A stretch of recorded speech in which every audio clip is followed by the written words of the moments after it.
Friends, welcome to not వైద్యం. చాలా మంది కూడా గజ్జి, తామర, దురద ఇలాంటి ఫంగల్ ఇన్ఫెక్షన్స్ తో చాలా మంది కూడా బాధపడుతుంటారండి. నాకు కొంతమంది కూడా కాలేజ్ ఏదైనా చిట్కాలు ఉంటే చెప్పమని కూడా చాలా మంది కూడా అడుగుతున్నారు.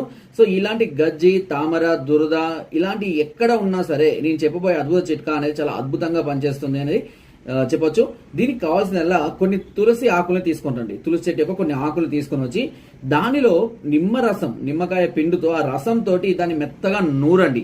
ఏది ఈ తులసి ఆకుల్ని మెత్తగా నూరి ముద్దగా అయిన తర్వాత ఎక్కడైతే మీకు ఎలర్జీ ఉందో, దురద ఉందో, గజ్జి ఉందో ఆ ప్రాంతంలో దాన్ని మంచిగా మసాజ్ చేయండి. ఆ ముద్దతోటి చేసి మంచిగా ఆరనివ్వండి. చాలాసేపు ఉంచిన తర్వాత శుభ్రపరచుకోవచ్చు. రోజుకి ఇలా 1 లేదా 2 సార్లు చేస్తుంటే ఎంత కఠినమైనటువంటి దురద, దద్దులు, ఎలర్జీలు ఇలాంటి ఫంగల్ ఇన్ఫెక్షన్స్ అయినా పూర్తిగా తగ్గిపోవడం అనేది జరుగుతుంది. మళ్ళీ నార్మల్ శరీరం అనేది అక్కడ రావడం అనేది జరుగుతుంటుంది. సో ఫ్రెండ్స్, మీకు ఎలాంటి సమస్యలు ఉన్నా నా కామెంట్ ద్వారా తెలియజేయండి.